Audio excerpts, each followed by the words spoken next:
नमस्कार दोस्तों, बहुत बहुत स्वागत करता हूं आप सभी का आपके अपने चैनल बीकॉम कॉर्नर के ऊपर। उम्मीद करता हूं फाइनेंशियल मैनेजमेंट का जो नया चैप्टर हम लोगों ने अपनी लास्ट वीडियो के अंदर शुरू किया था, that is earning before interest and tax, earning per share analysis, जिसको शॉर्ट फॉर्म में आप लोग कहते हैं ईबीआईटी, ईपीएस एनालिसिस, उसकी पहली वीडियो को आप सभी ने अच्छे से लगा लिया होगा। वहां पर जितने भी फंडामेंटल कॉन्सेप्ट मैंने आपको समझाने की कोशिश की थी, वो तमाम कॉन्सेप्ट आप सभी ने बना लिए होंगे और एक न्यूमेरिकल को भी हम लोगों ने टैकल करने की कोशिश की थी, उस न्यूमेरिकल को भी आप सभी ने प्रैक्टिस कर लिया होगा। ये ईपीएस ईबीआईटी की सीरीज में हमारा ये दूसरा वीडियो रहने वाला है, जहां पर आज हम और नए नए तरीके के न्यूमेरिकल्स को प्रैक्टिस करेंगे जो अक्सर आपके यूनिवर्सिटी एग्जामिनेशन में पूछ लिए जाते हैं। उम्मीद करता हूं इस वीडियो के अंदर आप लोग आखिरी तक जरूर जुड़े रहेंगे और अगर आपको कंटेंट पसंद आता है, यूजफुल लगता है, हेल्पफुल लगता है, तो इस वीडियो को लाइक करके अपने दोस्तों के साथ शेयर जरूर करेंगे। बहरहाल विदाउट वेस्टिंग टाइम चलिए शुरू करते हैं और समझने की कोशिश करते हैं।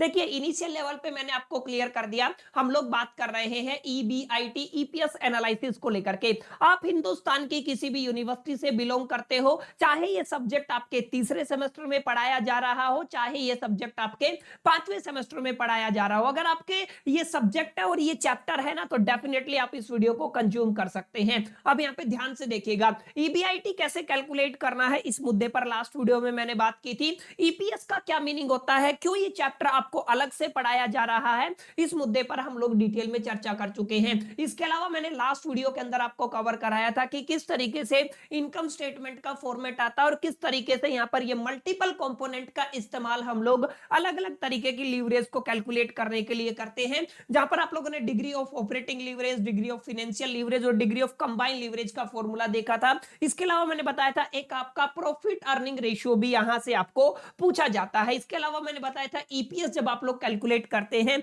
अर्निंग पर शेयर जब आप लोग कैलकुलेट करते हैं, तो उसका क्या फॉर्मूला रहने वाला है, exactly earning per share capital कैसे कैलकुलेट किया जाता है। और उसके अलावा हम लोगों ने पहली तरीके की न्यूमेरिकल्स को प्रैक्टिस कर लिया था, जो बहुत आसान न्यूमेरिकल थी, जहां पर स्ट्रेट फॉरवर्ड आपको जो पूछना है वो पूछ लिया जाता है। लेकिन अगर आप लोग ऑनर्स के अंदर जाते हैं या बीकॉम प्रोग्राम के अंदर जाते हैं, तो यूनिवर्सिटी एग्जामिनेशन के अंदर अक्सर क्वेश्चन को घुमा दिया जाता है। घुमा दिया जाता है मतलब ऐसी ऐसी टेक्निकल टर्म्स डाल दी जाती हैं जिनको अक्सर हम इग्नोर कर देते हैं और जिनकी वजह से हमारा फाइनल आंसर गलत हो जाता है और हम पूरे मार्क्स स्कोर नहीं कर पाते हैं। ऐसी ही कड़ी में एक डिटेल एनालिसिस के बाद मेरे को एक क्वेश्चन मिला, दैट्स व्हाई मैं इसको सेपरेट एक वीडियो की हेल्प से आप सभी को समझाऊंगा।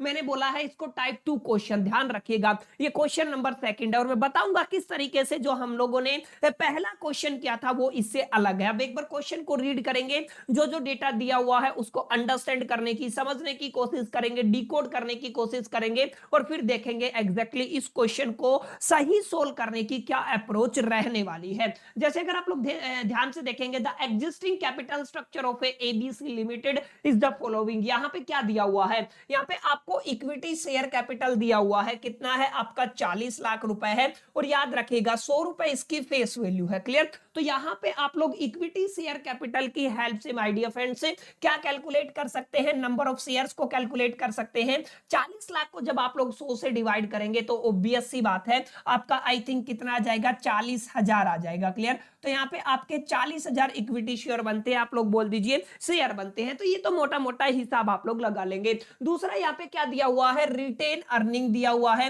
कितने की है, 10 लाख रुपए की है। 9% प्रीफरेंस शेयर है, कितना है आपका 25 लाख है। अगर आप लोग देखेंगे 7% डिबेंचर है, तो ये आपकी एग्जिस्टिंग कैपिटल है माय डियर फ्रेंड्स, इसको आपको जरूर गौर फरमाना है। क्वेश्चन के अंदर क्या बोला है, क्वेश्चन के अंदर बोला है ये आपकी एग्जिस्टिंग कैपिटल है। एग्जिस्टिंग कैपिटल का मतलब क्या होता है कि ये ऑलरेडी एग्जिस्ट करती है, इसके ऊपर हमें कोई छेड़छाड़ नहीं करनी है। क्लियर? तो ये क्या है, आपकी एग्जिस्टिंग कैपिटल है। यहाँ पे आप लोग ध्यान से देखिएगा, क्वेश्चन के अंदर साफ साफ लिखा हुआ है, अगर आप लोग ईबीआईटी की बात करते हैं तो ये 12% लगेगा और अगर आप लोग इनकम टैक्स की बात करते हैं तो 30% लगेगा। एक डेटा मेरे को मिल गया है, अगर हम लोग इनकम टैक्स की बात करते हैं या शॉर्ट फॉर्म में मैं कॉर्पोरेट टैक्स की बात करता हूं, टैक्स कितना दिया हुआ है, 30% दिया हुआ है, क्लियर। लेकिन यहाँ पे एक शब्द दिया हुआ है ईबीआईटी की वैल्यू गिवन नहीं है। यहाँ पे क्या लिखा है, ईबीआईटी आपका कितना मिलेगा, आपको 12% मिलेगा। बस यही पे आपको समझने की कोशिश करनी है।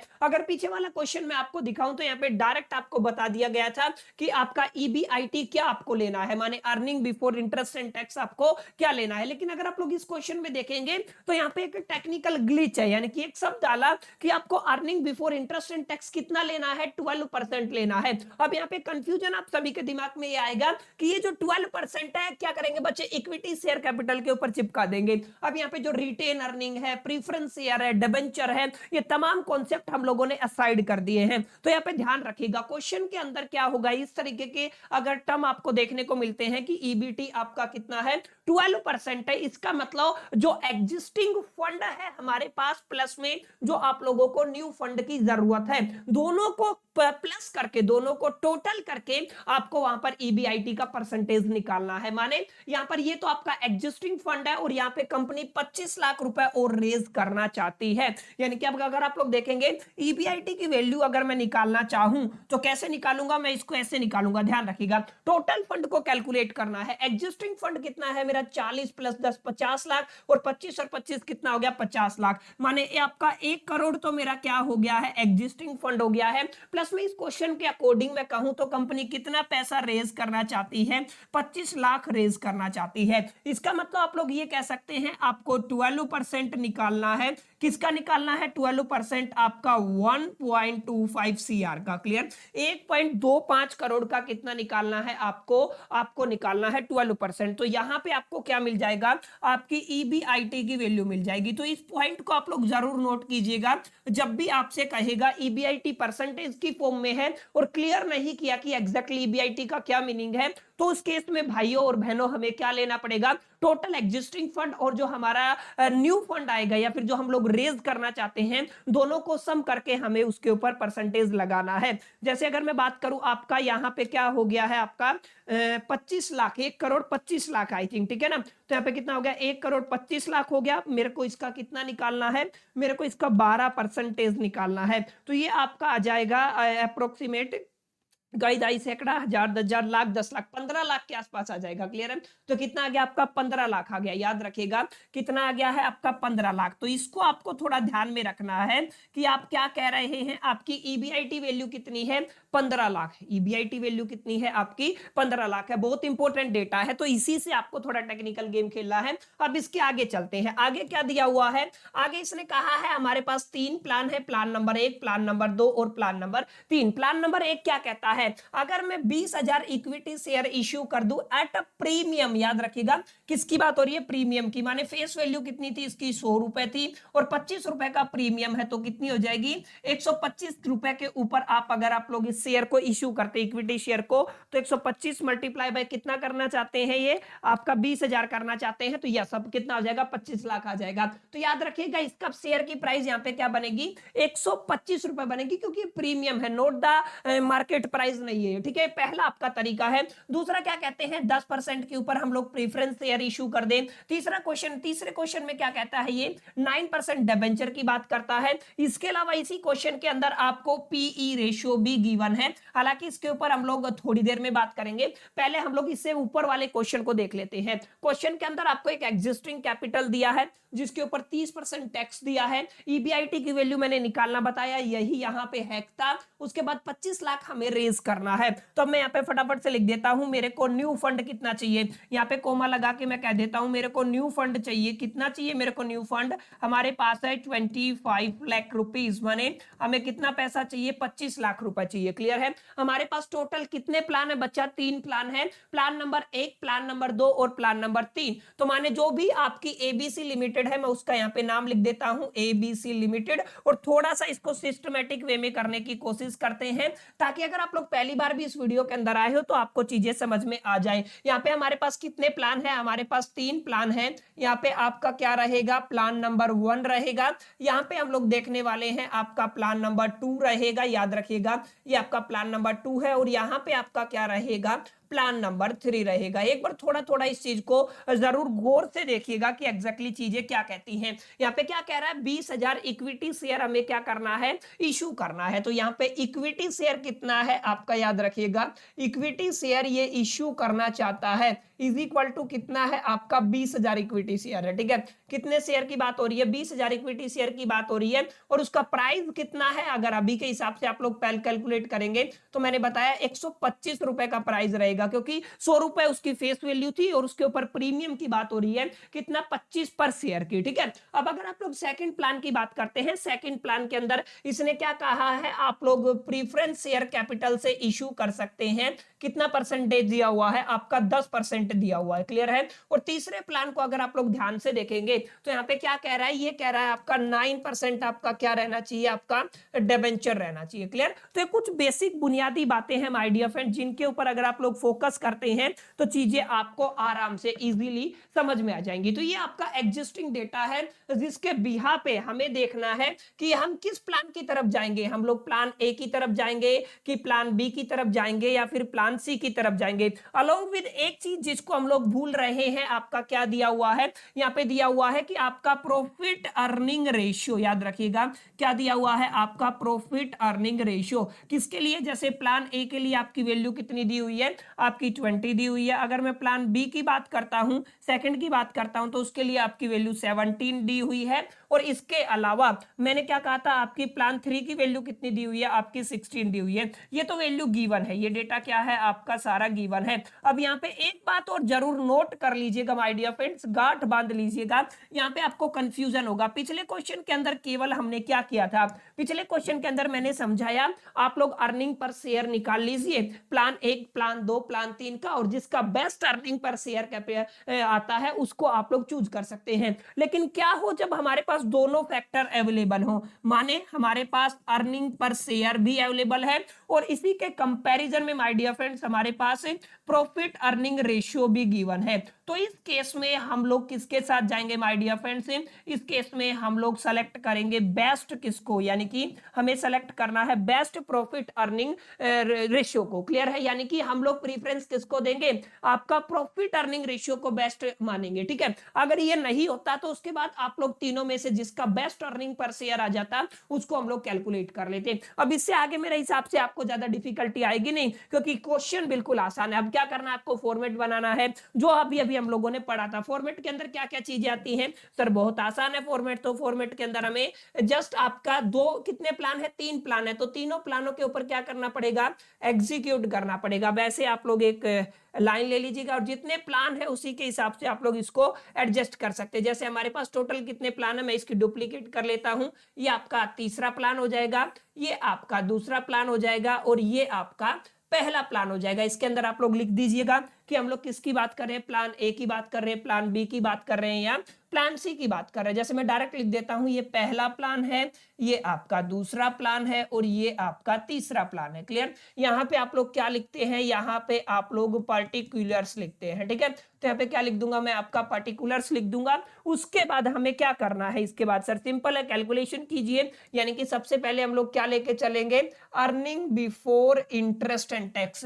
Earning before interest and tax हमने कैलकुलेट किया, सभी के लिए सेम है। कितना आया था आपका, 15 लाख आया था। कितना आया था, 15 लाख। तो यहाँ पे कितना डाल देंगे हम लोग, 15 लाख डाल देंगे। तो यहाँ पे ये डेटा मैंने लिख दिया, आपका कितना आया, 15 लाख। यहाँ पे भी कितना आ जाएगा आपका, 15 लाख आ जाएगा। ठीक है, तो आपको कंफ्यूज नहीं होना है, सभी केस में क्या रहेगा, ये सेम रहेगा। तो यहाँ पे मैंने क्या कर दिया, 15 लाख का डेटा कर दिया। अब earning before interest and tax के अंदर से हमें क्या माइनस करना होता है, सबसे पहले बच्चा हम लोग यहाँ पे माइनस करते हैं आपका इंटरेस्ट। क्या करते हैं, आपका इंटरेस्ट माइनस करते हैं। अब यहाँ पे समझने वाली बात क्या है, समझने वाली बात ये है, इंटरेस्ट के अंदर अगर आप लोग एग्जिस्टिंग कैपिटल की बात करते हैं तो एग्जिस्टिंग कैपिटल के ऊपर ऑलरेडी आपका 9% का क्या लगा हुआ है, सॉरी 9 नहीं 7% का आपका क्या लगा हुआ है, डिबेंचर लगा हुआ है। माने 7% का क्या लगा लगा है, डिबेंचर लगा है, और कितनी अमाउंट के ऊपर लगा है, 25 लाख के ऊपर लगा है। तो यानी कि आप लोग इन तीनों प्लान में से कोई सा भी लो, आपको ये 7% का इंटरेस्ट तो देना ही देना है। और अगर आप लोग ध्यान से देखेंगे 25 का 7% अगर मैं निकालता हूं तो ये 1,75,000 तो ऑलरेडी एग्जिस्ट करता ही करता है, इसमें कोई दो राय नहीं है। ठीक है, आप प्लान ए की तरफ जाए, प्लान बी की तरफ जाए, प्लान सी की तरफ जाए, जो एग्जिस्टिंग है उसकी बात हो रही है। उसके बाद अगर आप लोग देखेंगे पहले और दूसरे के अंदर तो कोई इंटरेस्ट नहीं है, लेकिन तीसरे के अंदर आपको 9% और डिबेंचर देखने को मिलेगा, माने 9 + 7 ऑलरेडी था, कितना हो जाएगा, 16% आपका इंटरेस्ट हो जाएगा। अगर आप लोग ध्यान से देखेंगे क्वेश्चन के अंदर तो आप लोग कहेंगे इंटरेस्ट की अगर आप लोग बात करते हैं, पहले प्लान के अंदर कोई इंटरेस्ट नहीं है तो आपको जो 7% पे करना है वही 1,75,000 आप लोग लिख देंगे। ठीक है, प्लान बी के अंदर भी कोई इंटरेस्ट नहीं है, 1,75,000 आ जाएगा जो ऑलरेडी एग्जिस्ट करता है। लेकिन अगर आप लोग प्लान 3 की बात करते हैं तो मैंने बताया उसके अंदर कितना ऐड हो जाएगा, 9% और डिबेंचर है, 7 तो पहले ही था, 7 तो सभी के ऊपर है, 9% एक्स्ट्रा, 7 + 9 टोटल कितना हो जाएगा, 16%। माने अगर आप लोगों को 25 लाख का कितना निकालना है, 16% निकालना है, तो 4 लाख रुपए बनेगा। माने यहां पे अगर आप लोग लिखेंगे तो कितना आ जाएगा, 4 लाख आ जाएगा। ठीक है, सीधा लिख देता हूं मैं 4 लाख। क्लियर है, छोटी जगह है इसलिए आपको पूरा पूरा लिख के आना है। ये कितना अमाउंट हो गया आपका, 4 लाख हो गया। इस तरीके से आपका मूव करेगा क्वेश्चन। क्लियर है, तो आपको थोड़ा सोच के, समझ के, अंडरस्टैंड करके चीजों को चलना है, तभी आप लोग एक फाइनल रिजल्ट तक पहुंच पाएंगे। अब अर्निंग बिफोर इंटरेस्ट के अंदर से अगर आप लोग इंटरेस्ट माइनस कर देते हैं तो बचता है आपका earning before the tax. Clear है, इनके अंदर से माइनस कर देंगे।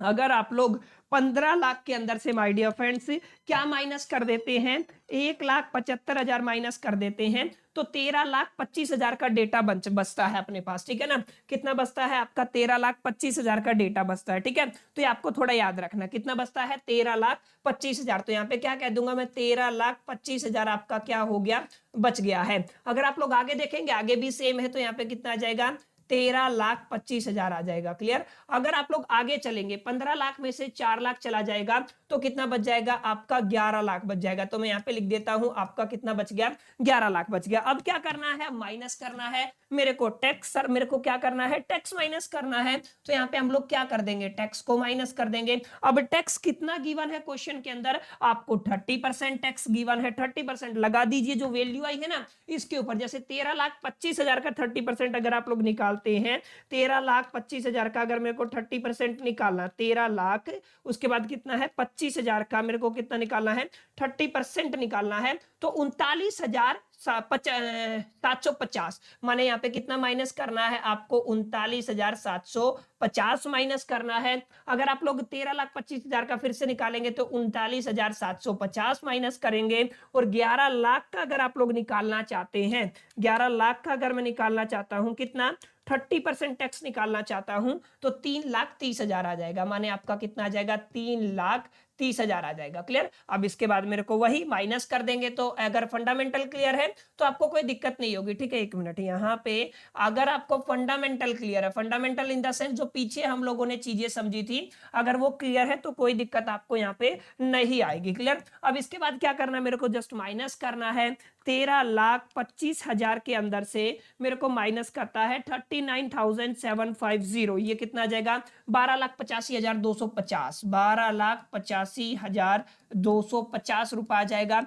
ऐसे आपको माइनस करना है, यहां पर सेम आ जाएगा, 12,85,250 आपके पास आ जाएगा। और ऐसे ही अगर आप लोग यहाँ पे करेंगे, 11 लाख के अंदर से अगर आप लोग माइनस कर देते हैं क्या, 3,30,000 माइनस करना है मेरे को, तो ये कितना आ जाएगा आपका, 7,70,000। तो यहाँ पे आ गया आपका 7,70,000। देखिए डेटा बाहर ना जाए, फॉर्मेट से बाहर ना जाए, इस चीज का आपको ख्याल रखना है। ठीक है, अब आगे चलेंगे, टैक्स भी माइनस हो गया है, यहाँ पे आपका इंटरेस्ट भी माइनस हो गया, टैक्स भी माइनस हो गया। तो यहाँ पे जो आपका क्या बन गया आपका, अगर आपने माइनस किया तो ये वाला जो डेटा आया ये क्या बना है, ये वाला जो डेटा आपको मिला है, दिस इज व्हाट, ये आपको मिला है आपको EAT, earning after the tax. ये क्या निकल के आया है, अर्निंग आफ्टर द टैक्स। और एक बार आप लोग अर्निंग आफ्टर द टैक्स निकाल लेते हैं, उसके बाद अगर आपको प्रीफरेंस डिविडेंड माइनस करना है तो वो कर सकते हैं। जैसे अगर मैं यहाँ पे माइनस करना चाहूं क्या, आपका प्रीफरेंस डिविडेंड, तो प्रीफरेंस डिविडेंड कितना है ये देखने वाली बात है। ऑलरेडी प्रीफरेंस डिविडेंड कितना था, 9% था, कितने के ऊपर था, 25 लाख के ऊपर था। तो एक बार आप लोग 25 लाख का 9% प्रीफरेंस डिविडेंड निकाल लीजिए। मेरे को क्या करना है, 25 लाख का कि क्या निकालना है, प्रीफरेंस डिविडेंड निकालना है। कितना है आपका 9%, तो कितना आ जाएगा, ये है आपका 2,25,000। कितना आ जाएगा आपका 2,25,000। ये आपको थोड़ा ध्यान में रखना, ठीक है। तो यहाँ पे हम लोग क्या कहेंगे, ऑलरेडी आपका प्रीफरेंस डिविडेंड एग्जिस्टिंग के ऊपर कितना था, प्रीफरेंस डिविडेंड आपका एग्जिस्टिंग के ऊपर 2,25,000 था, अगर आपको याद हो तो, ठीक है। ये 2,25,000 था। अब यहाँ पे इक्विटी है तो यहाँ पे कोई प्रीफरेंस डिविडेंड नहीं है। हाँ, यहाँ पे 10% एक्स्ट्रा हो जाएगा और यहाँ पे कितना है, यहाँ पे भी सेम रहेगा। माने अगर आप लोग देखेंगे प्लान 1 के अंदर 2,25,000 है तो यहाँ पे क्या लिख देंगे हम लोग, 2,25,000 लिख देंगे। क्लियर है, प्लान 1 के अंदर। और ऐसे ही प्लान 3 के अंदर भी सेम है तो क्या कर देंगे, 2,25,000 माइनस कर देंगे। लेकिन यहाँ पे देखिए, यहाँ पे 25 लाख के ऊपर आपका प्रीफरेंस डिविडेंड 9% था और 10 यहाँ पे था, तो टोटल कितना हो गया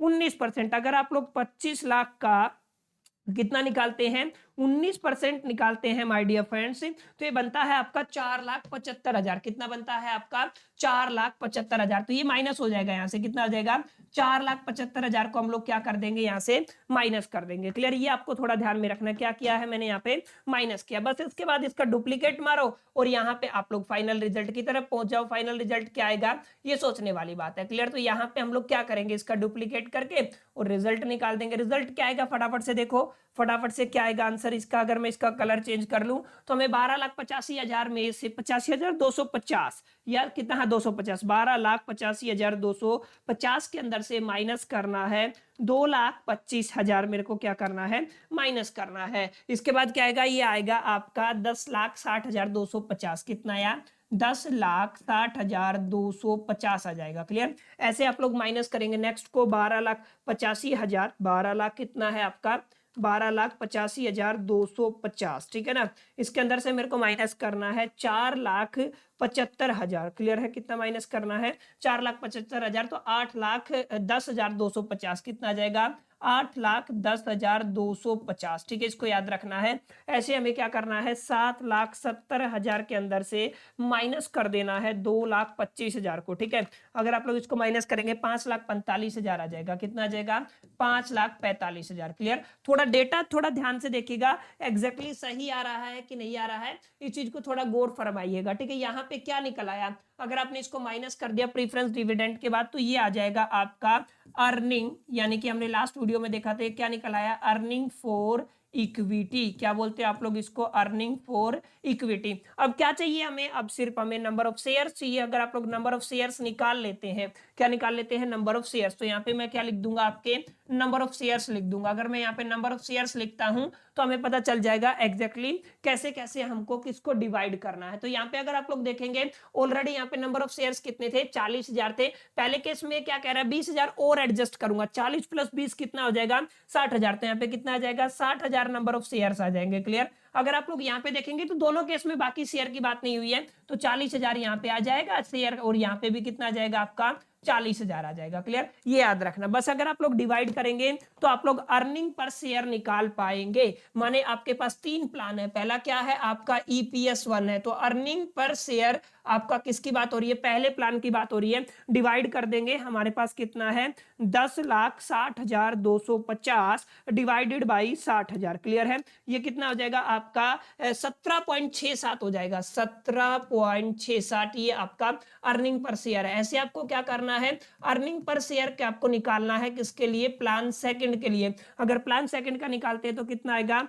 8,10,250 को डिवाइड करना है 40,000 से। क्लियर, अगर 40,000 से डिवाइड करते हैं 20.25 आ जाएगा। कितना आ जाएगा 20.25 आ जाएगा। और यहाँ पे अगर आप लोग earning per share plan number 3 के लिए निकालना चाहते हैं तो हम लोग डिवाइड कर देंगे 5 लाख, कितना है आपका 5,45,000 को अगर मैं डिवाइड कर दूं किससे, आपका 40,000 से। ठीक है ना, कितना आ जाएगा 40,000 से 13.62 आ जाएगा। कितना आ जाएगा 13.62 आ जाएगा। क्लियर, इसको आपको थोड़ा ध्यान में रखना। ठीक है, तो यहां तक उम्मीद करता हूं बातें आपको समझ में आई होंगी। तो इस डेटा के बिहा पे अगर आप लोग बात करते हैं, इस डेटा के बिहा पे माने ऑन द बेसिस ऑफ अगर मेरे को डिसीजन लेना है अर्निंग पर शेयर के बेसिस पे अगर मेरे को डिसीजन लेना है तो मैं किसको सेलेक्ट करूंगा, जिसका अर्निंग पर शेयर बेस्ट है, किसका है आपका सेकंड का। सेलेक्ट प्लान सेकंड, हम किसको सेलेक्ट करेंगे, प्लान सेकंड को सेलेक्ट कर लेंगे। क्लियर। लेकिन यहाँ पे एक और चीज हमारी रहती है जिसको हम लोगों ने बताया था कि एग्जैक्टली हमें इसके ऊपर भी थोड़ा ख्याल रखना है, इस चीज के ऊपर भी थोड़ा फोकस करना है। वो था आपका पीछे वाली वीडियो के अंदर प्रॉफिट अर्निंग रेशियो। अगर आप लोग ध्यान से देखेंगे प्रॉफिट अर्निंग रेशियो कितना है, 20 है। पहले का कितना है, 20 है। तो अगर मैं यहाँ पे आपको बताऊं, याद दिवाऊं, अगर आप लोगों ने प्रॉफिट अर्निंग रेशियो वाला वीडियो देखा है तो profit earning ratio is equal to the current price था आपका, अपॉन में क्या था आपका जो ये वैल्यू निकला है, क्या आपका अर्निंग पर शेयर, और मल्टीप्लाई में कितना होता था आपका 100 होता था। यही तो है ना। अगर आप लोग यहाँ पे देखेंगे ये आपका प्रॉफिट अर्निंग रेशियो है, ये गिवन है। कहां पे गिवन है, यहाँ पे आपको क्वेश्चन के अंदर ऑलरेडी गिवन है। अगर आप लोग प्लान 1 के ऊपर एग्जीक्यूट करते हैं,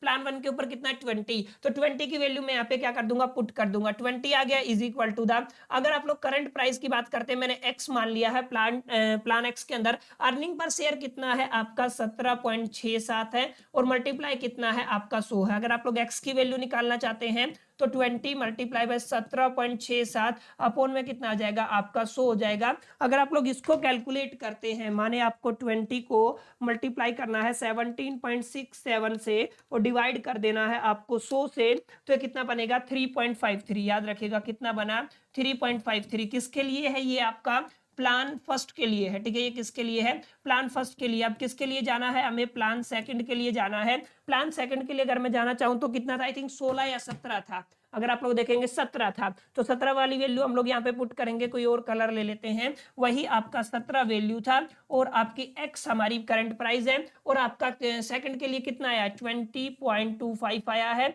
और मल्टीप्लाई में कितना होता है आपका 100 होता है। अगर आप लोग इसको सोल्व करेंगे तो एक्स की वैल्यू क्या आ जाएगी, X is equal to the 17 multiply by 20.25 divided by कितना आ जाएगा आपका 100। तो यहाँ से आप लोग इस एक्स की भी वैल्यू निकाल सकते हैं। माने 17 को मल्टीप्लाई करना है 20.25 से, डिवाइड कर देना है 100 से। ठीक है ना, तो आपका कितना आ जाएगा 3.44। तो कितना आ गया आपका 3.44। ये आपका प्लान सेकंड है। ठीक है, ये कौन सा है आपका, ये आपका प्लान फर्स्ट है, जैसा कि मैंने अभी भी बताया, और ये क्या है आपका प्लान सेकंड है। ठीक है, ये क्या है आपका प्लान सेकंड है। अब हम किसकी बात करते हैं, प्लान थ्री की बात करते हैं। एक बार उसको और देख लेते हैं ताकि ये क्वेश्चन को हम लोग समराइज कर सके। अभी हमारे पास क्या आने वाला है, हमारे पास आने वाला है प्लान थ्री। प्लान थ्री के अंदर क्या वैल्यू गिवन थी हमको, अगर आप लोग ध्यान से देखोगे प्लान थ्री के अंदर था आपका 16 रुपया वैल्यू गिवन थी। ठीक है, तो यहाँ पे लिख देंगे 16 अपॉन में multi is equal to the X upon में इसकी वैल्यू कितनी आई थी 13.62, मल्टीप्लाई में कितना हो जाएगा आपका 100 हो जाएगा। X is equal to the 16 multiply by 13.62 divide में कितना आ जाएगा आपका 100 हो जाएगा। यहाँ से आप लोग x की वैल्यू निकाल सकते हैं, कितना आ जाएगा 16 मल्टीप्लाई बाय 13.62 डिवाइडेड बाय 100। ठीक है ना, तो आप लोग क्या कह देंगे 2.17, कितना आ जाएगा 2.17 आ जाएगा। क्लियर। तो यहाँ पे आप लोग देखें तीनों का जो करंट प्राइस है वो आ गया। करंट प्राइस आपका कहाँ, यहाँ पे कितना है 3.5 रुपए, यहाँ पे 3.44 है, यहाँ पे 2.17 है। अगर आप लोग यहाँ पे देखते थे तो आप लोगों ने किसको सेलेक्ट किया था, अगर आप लोग अर्निंग पर शेयर का कोडिंग सेलेक्ट करते तो हमें किसको सेलेक्ट करना था, प्लान सेकंड को सेलेक्ट करना था। लेकिन अगर आप लोग इसके अकॉर्डिंग, अगर आप लोग प्रॉफिट अर्निंग रेशियो के अकॉर्डिंग सेलेक्ट करना चाहते हैं तो we must go for the plan one. किसके लिए जाना पड़ेगा, प्लान वन के लिए जाना पड़ेगा। मैंने बताया था लास्ट अभी आई थिंक मैंने आपको बताया था, जब भी बात होगी अर्निंग पर शेयर की और प्रॉफिट अर्निंग रेशियो की तो हम ज्यादा इंपॉर्टेंस किसको देंगे, हम लोग प्रॉफिट अर्निंग रेशियो को ज्यादा इंपॉर्टेंट देंगे as compare to the earning per ratio. किसकी बात हो रही है, अर्निंग पर रेशियो पर शेयर, थोड़ी अर्निंग पर शेयर को हम लोग कम प्रेफरेंस देंगे as compare to the profit earning ratio. तो ये सवाल अक्सर एग्जाम के अंदर आता है, पूरे पूरे नंबर आपको दिला सकता है। याद रखिएगा ये कौन सा क्वेश्चन है, ये आपका क्वेश्चन नंबर 2 है। क्वेश्चन नंबर 2 नहीं है, टाइप नंबर 2 है। बहुत सारी कॉम्प्लिकेशन है, बहुत सारी चीजें हैं जो वही बच्चे सोल्व कर पाएंगे जिन्होंने लीवरेज का लेक्चर लगाए हैं। उसके बाद अगर आपने कैपिटल बस्टिंग को सीखा है, उसके बाद अगर आपने कॉस्ट ऑफ कैपिटल निकालना सीखा है, तो आपको इतना प्रैक्टिस हो जाता है कि आप लोग क्वेश्चन को देख के आइडिया लगा सकें कि एग्जैक्टली क्या कुछ चीजें यहाँ पे पूछी गई है, और फाइनली आप लोग एक कंक्लूजन की तरफ जा सकते हैं। एक छोटी सी बात, एक डिस्क्लेमर, हो सकता है कई बार कैलकुलेशन के दरमियान मिस्टेक हो जाए तो उसको आपको थोड़ा सा अवॉइड करना है। अगर कहीं पे मिस्टेक है तो उसको करेक्ट कर लीजिएगा। अगर मेरे को आप बता सकते हैं तो बता दीजिएगा, ताकि मैं नेक्स्ट टाइम उसको रेक्टिफाई कर सकूं, नोटिस कर सकूं। ये इस तरीके का क्वेश्चन नंबर 2 था या टाइप नंबर 2 था, जहां पे इस तरीके के सवाल अक्सर आपके एग्जामिनेशन के अंदर पूछे जाते हैं। उम्मीद करता हूं आपको समझ में भी आया होगा किस तरीके से इस तरीके के सवालात को टैकल किया जाता है। चलिए इस वीडियो में इतना ही, मिलते हैं नेक्स्ट वीडियो में। जब तक के लिए मैं तो all the best, keep learning.